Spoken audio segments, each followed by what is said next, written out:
ओम स्वस्ति पंथामनुचरे सूर्याचन्द्रमसाविव पुनर्दधताघ्नता जानता संगमे महि। ओम अखिलेश जन्मा अमर अकाया है, मूर्ति जिसकी नहीं वेद में बताया। चर्म के चक्षुओं से जो न देखा जाता है, धीर योगी उसे अंतःकरण में पाता है।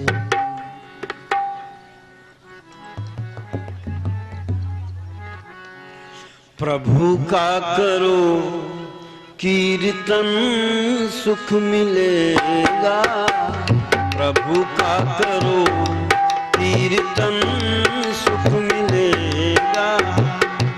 भक्ति में हो मन मगन सुख मिलेगा, भक्ति में हो मन मगन सुख मिलेगा। प्रभु का करो कीर्तन सुख मिलेगा, प्रभु का करो कीर्तन सुख मिलेगा।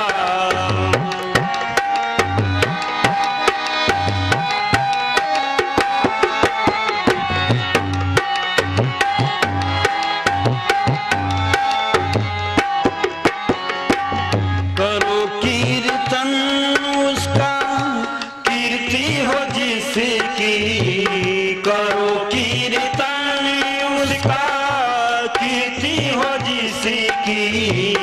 गुणों का करो तुम मनन सुख मिलेगा, गुणों का करो तुम मनन सुख मिलेगा।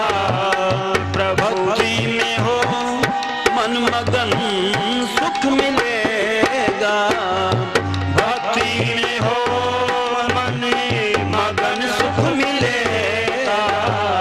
प्रभु का करो कीर्तन सुख मिलेगा, प्रभु का करो कीर्तन सुख मिलेगा।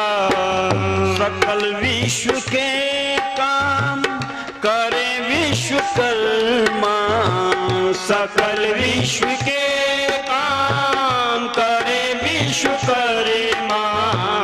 बनाओ भवन और वसन सुख मिलेगा, बनाओ भवन और वसन सुख मिलेगा।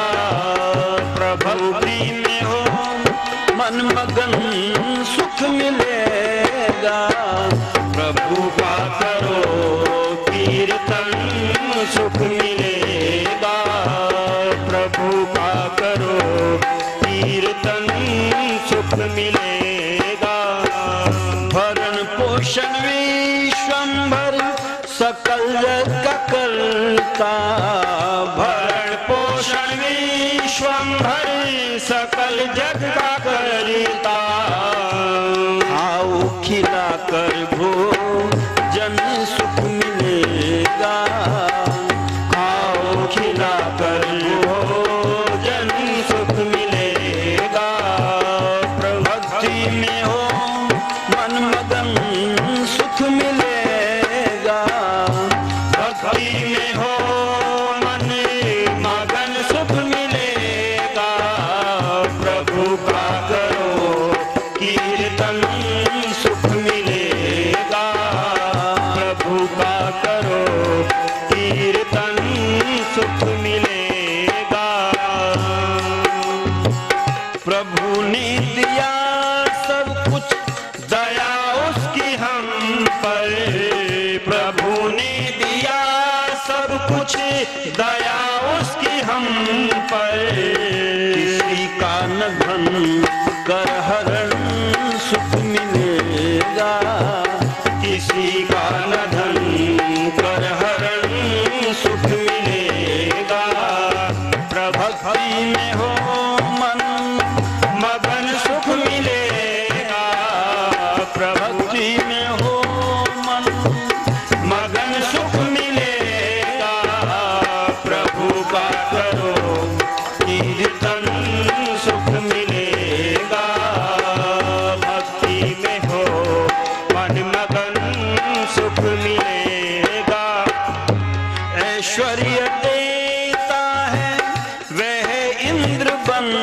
कर ऐश्वर्य देता है वह इंद्र बनकर।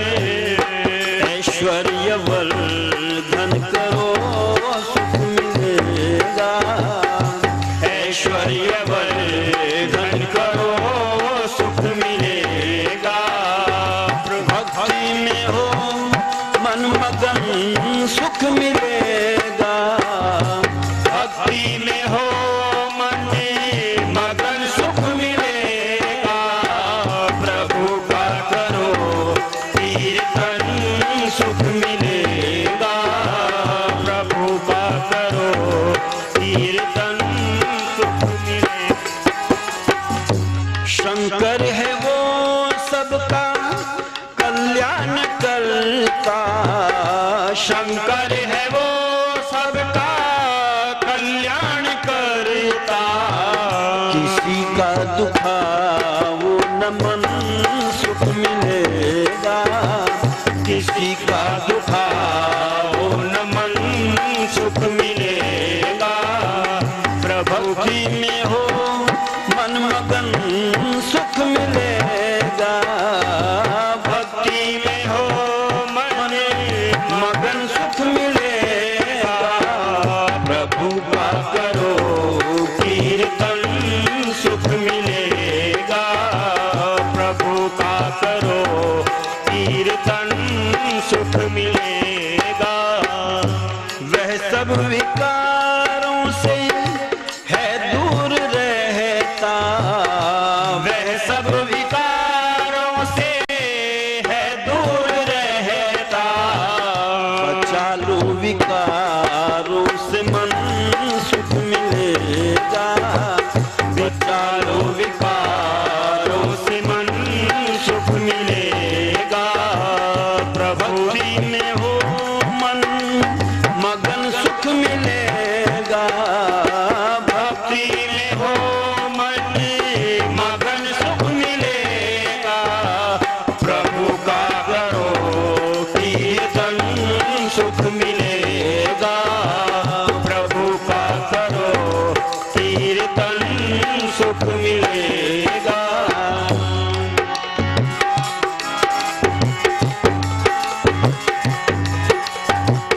सभी शुभ अशुभ कर्म का न्याय करता, सभी शुभ अशुभ कर्मों का न्याय करता। सकल त्याग अन्यायाचरण सुख मिलेगा, सकल त्याग अन्यायाचरण सुख मिलेगा।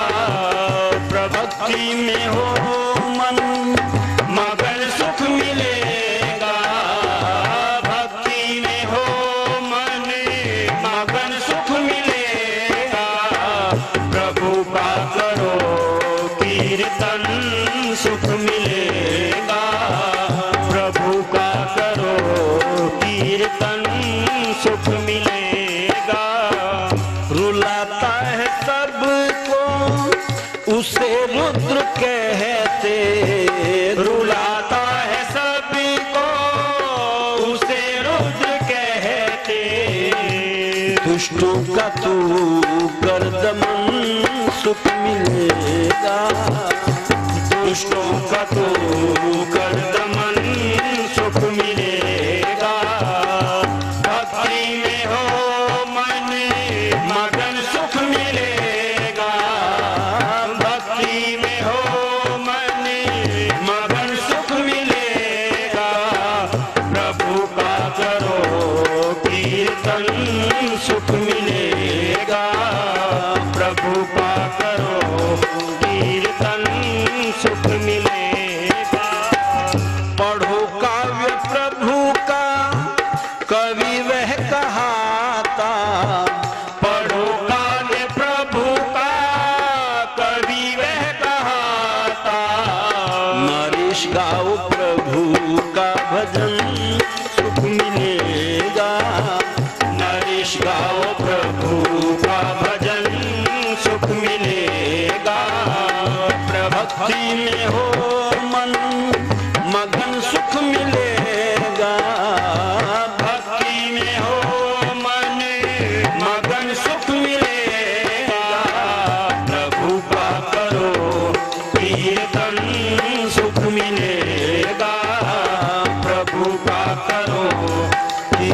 कीर्तन सुख मिलेगा।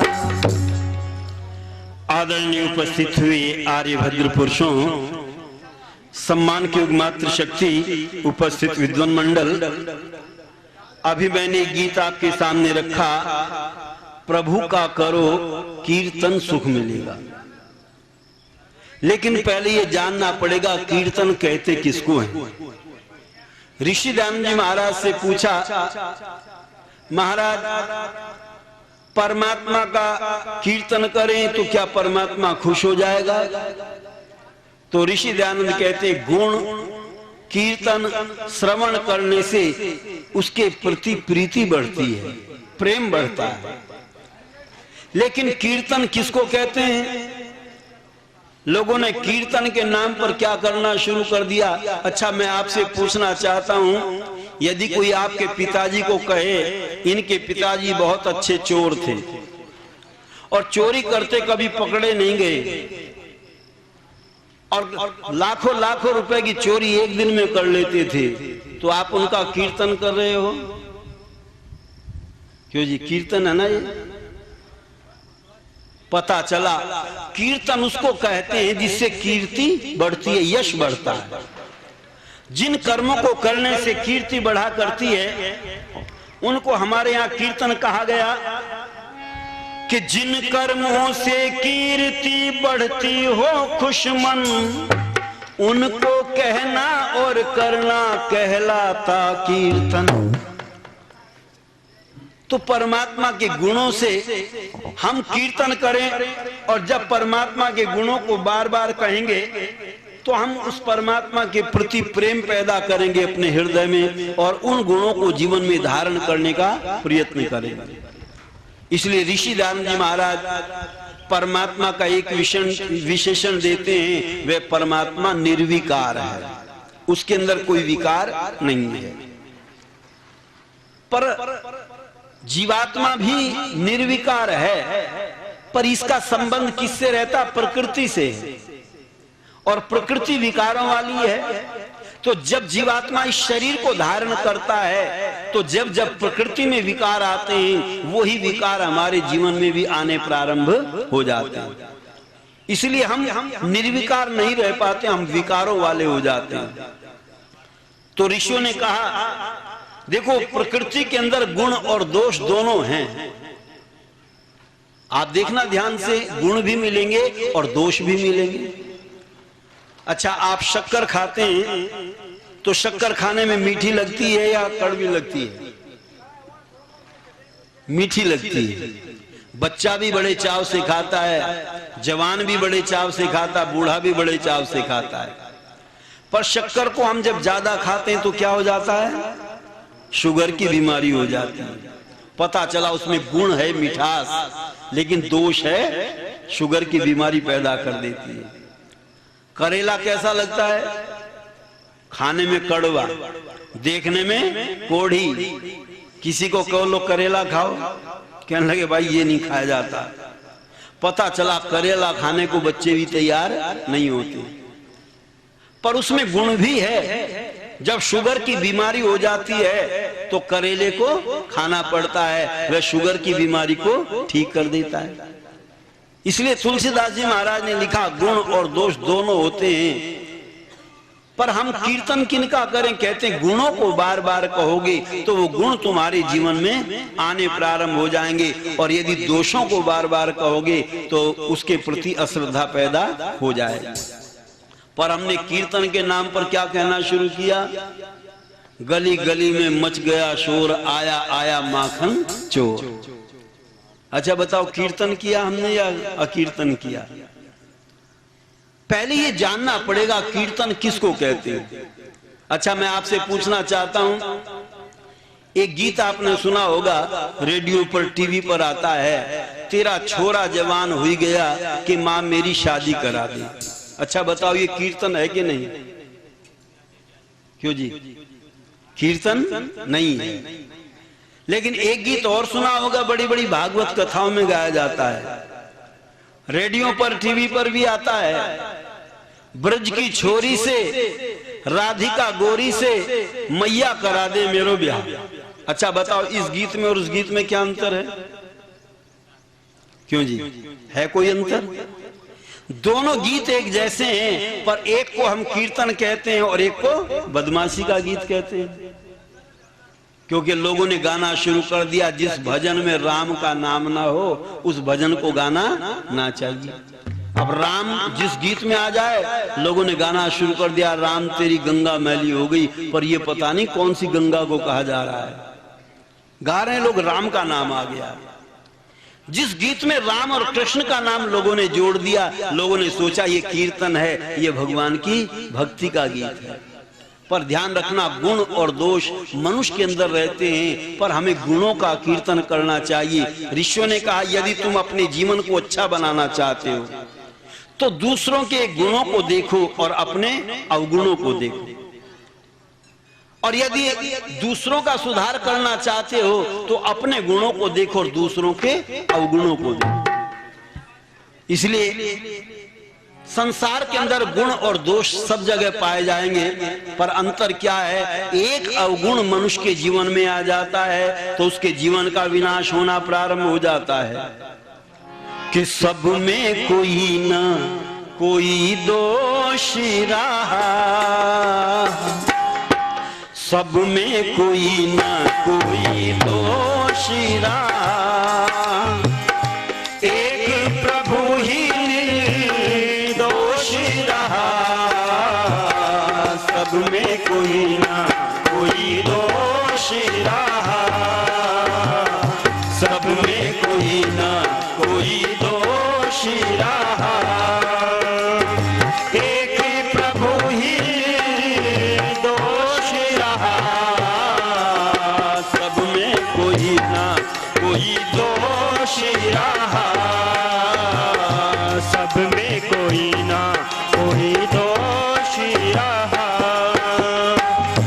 वेद शास्त्र का पंडित ज्ञानी रावण था पर बड़ा अभिमानी, वेद शास्त्र का पंडित ज्ञानी रावण था पर बड़ा अभिमानी, शिव का भक्त भी सिया चुरा कर बैठा ऐसी नादानी, राम से हरदम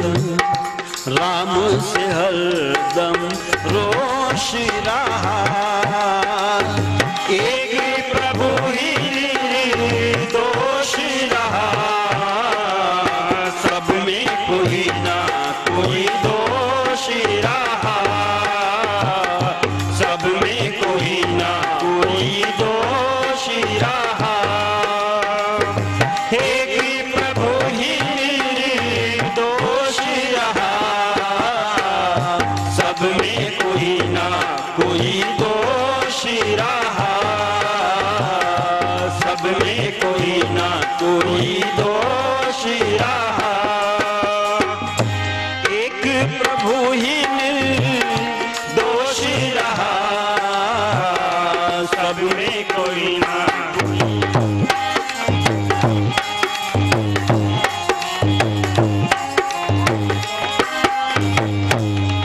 देखो, रावण भी वेदों को जानता था, वेद पढ़े हुए थे, और रावण ने वेदों का भाष्य भी किया, पर अंतर क्या रहा? श्री राम ने भी वेदों को पढ़ा, पर श्री राम ने वेदों को अपने जीवन में उतारा। हमारे ऋषियों ने कहा, ज्ञान कर्म उपासना, पहले ज्ञान को प्राप्त करो, फिर उसको कर्म के अंदर लाने का प्रयत्न करो। ऋषि दयानंद क्या लिखते हैं? सब काम धर्मानुसार अर्थात सत्य और असत्य को विचार करके करने चाहिए। जब हम धर्म के अनुसार विचार पूर्वक कार्य करते हैं तो हमको जीवन में सुख मिलता है। श्री राम ने भी वेद पढ़े और रावण ने भी वेद पढ़े, पर श्री राम ने वेद को अपने जीवन में उतारा और रावण ने वेद से विपरीत कार्य किया। आप देखना, हमारे यहाँ पर 5 यम आते हैं, तो 5 यमों में क्या सिखाया जाता है? अहिंसा सत्य अस्तेय, चोरी नहीं करनी चाहिए, ये हम बच्चों को सिखाते थे। और रावण ने क्या किया? रावण ने सीता जी का हरण कर लिया, चोरी की। आज एक दोष के कारण रावण का पुतला जला करके फूंकते हैं, पर दूसरी तरफ हम कीर्तन भी करते हैं। क्यों जी? कीर्तन किसका करते हैं? श्री कृष्ण को चोर भी बताते हैं और जन्माष्टमी भी मनाते हैं, दोनों काम करते हैं। अगर रावण ने चोरी के कारण उसका पतन हुआ तो क्या योगी राज कृष्ण का सम्मान होगा? इसलिए हमारे यहाँ सिखाते थे चोरी करना अच्छा नहीं है, पर जब चोरी की भावना आती है तो मनुष्य का पतन होना प्रारंभ हो जाता है। और देखो, जिनको हम धर्मराज कहते हैं, इतिहास उठा करके देखना, युधिष्ठिर धर्म पुत्र बलकारी, जिसमें दोष जुए का भारी। युधिष्ठिर धर्म पुत्र बलकारी, उसमें दोष जुए का भारी। भरी सभा में द्रौपदी की चीखें सुन करके भी धर्म पुजारी, बेबस और खामोश रहा, बेबस और खामोश रहा। एक प्रभु ही निर्दोष रहा, सब में कोई ना कोई दोष रहा, सब में कोई ना कोई दोष रहा। एक प्रभु ही निर्दोष रहा, सब में कोई ना कोई दोष रहा, सब में कोई ना कोई दोष रहा। देखो, युधिष्ठिर को धर्मराज कहते हैं, लेकिन धर्मराज युधिष्ठिर ने भी जिस समय वेद की आज्ञा का उल्लंघन किया, तब से पतन होना प्रारंभ हो गया। आप कहेंगे, वेद की आज्ञा का उल्लंघन कौन सा किया? वेद में कहा गया, अक्षरमा दिव्य जुआ मत खेलो। तो पूछा क्या करें?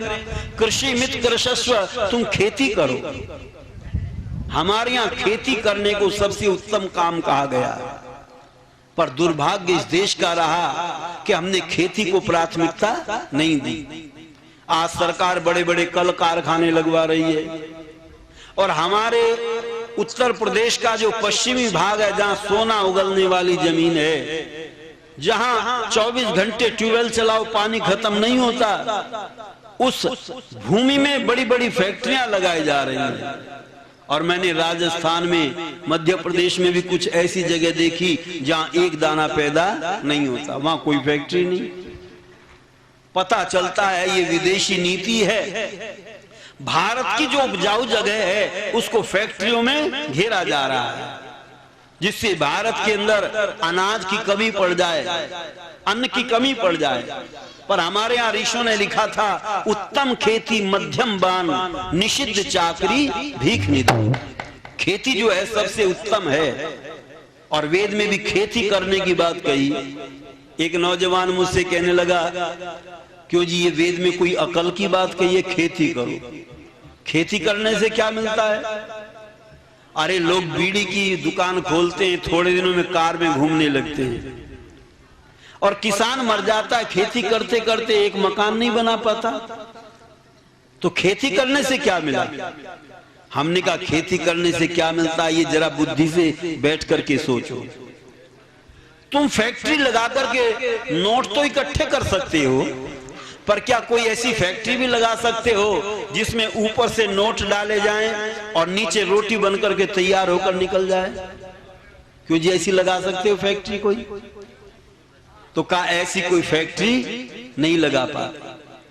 एक नौजवान कहने लगे, साहब आप रोटी की बात करते हो, हमारे यहाँ तो डबल रोटी की फैक्ट्री लगी। डबल रोटी बनती, पर डबल रोटी नोटों से बनती हैं या आटे से बनती?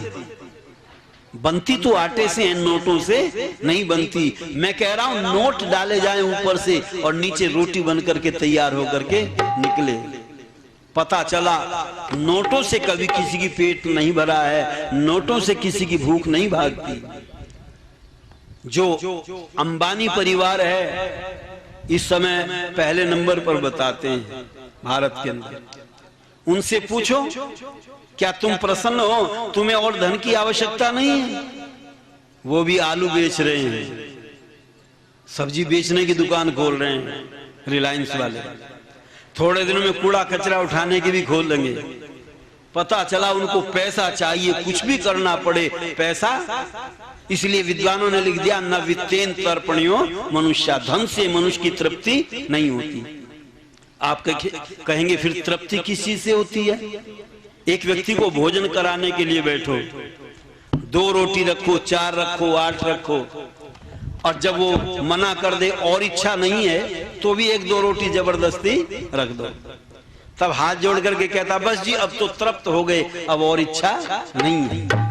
ध्यान रखना, तृप्ति रोटी से होती है, नोटों से कभी तृप्ति नहीं होती। और रोटी पैदा करता है किसान। इसलिए ऋषि राम जी महाराज कहते हैं किसान राजाओं का भी राजा। पर युधिष्ठिर ने खेती नहीं की। युधिष्ठिर ने क्या किया? जुआ खेला। कहने लगे जी जुआ खेलने में क्या नुकसान है, खेल करके देख लो। 4 व्यक्तियों को 1-1 हजार रुपया दिया जाए और उनसे कहो सुबह से शाम तक जुआ खेलो और इनके 8 हजार बना करके दिखाओ। क्यों जी बना सकते हैं? कभी उसके पैसे उस पर पहुंच जाएंगे, कभी उसके उस पर पहुंच जाएंगे, रहेंगे 4 के 4। चलो एक दिन में नहीं बना सकते आप, सारे जीवन भर जुआ खेलो और सारे जीवन भर जुआ खेलने के बाद में तुम उनके 8 हजार बना करके दिखा दो तो भी 4 के 4 ही रहेंगे, 8 हजार नहीं बन सकते। वेद कहता जिस कार्य को करने का कोई परिणाम दिखाई नहीं देता है ऐसे काम को करके समय को बर्बाद मत करो। और किसान क्या करता है? एक दाना जमीन में डालता है और एक दाने के बदले में हजारों दाने उसको प्राप्त हो जाते हैं। इसलिए विद्वानों ने कहा उत्तम खेती मध्यम बान, निषिद्ध चाकरी भीख निदान। हम खेती करें और ये देश कृषि प्रधान देश रहा है और यहाँ की मर्यादा रही है, राजा स्वयं अपने हाथ से खेती करता था, अपने हाथ से हल चलाता था। पढ़कर के देखो रामायण को, महाराज जनक स्वयं हल चलाते हैं क्योंकि राजा जिस काम को करता है प्रजा भी उसी काम को करती है।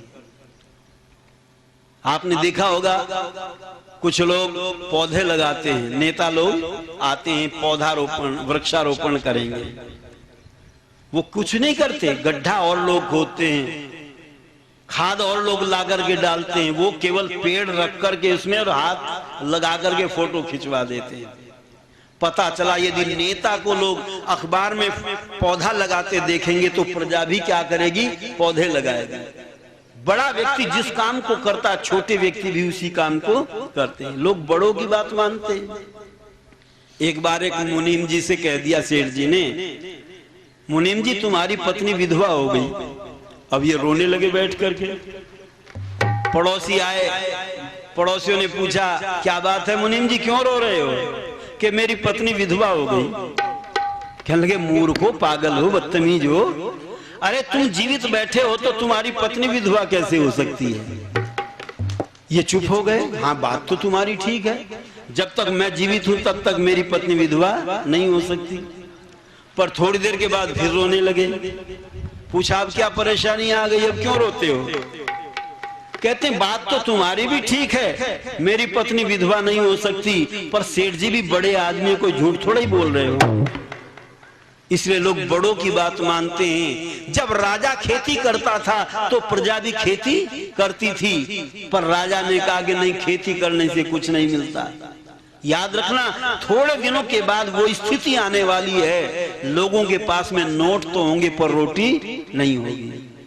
क्यों? जब खेती करने के लिए जमीन ही नहीं बचेगी तो क्या आसमान पर चंद्रमा पर जाकर के खेती करोगे? कहां करोगे खेती? और बिना खेती के क्या तुम पेट भर सकते हो? इसलिए ऋषियों का चिंतन देखो, वेद ने मना किया जुआ मत खेलो, खेती करो। और इसलिए जिस समय सरकार खेती को प्राथमिकता देगी तब ये राष्ट्र सुखी होगा। पर हमने क्या किया, जुआ खेला। युधिष्ठिर धर्म पुत्र बलकारी, जिसमें दोष जुए का भारी। युधिष्ठिर धर्म पुत्र बलकारी, जिसमें दोष जुए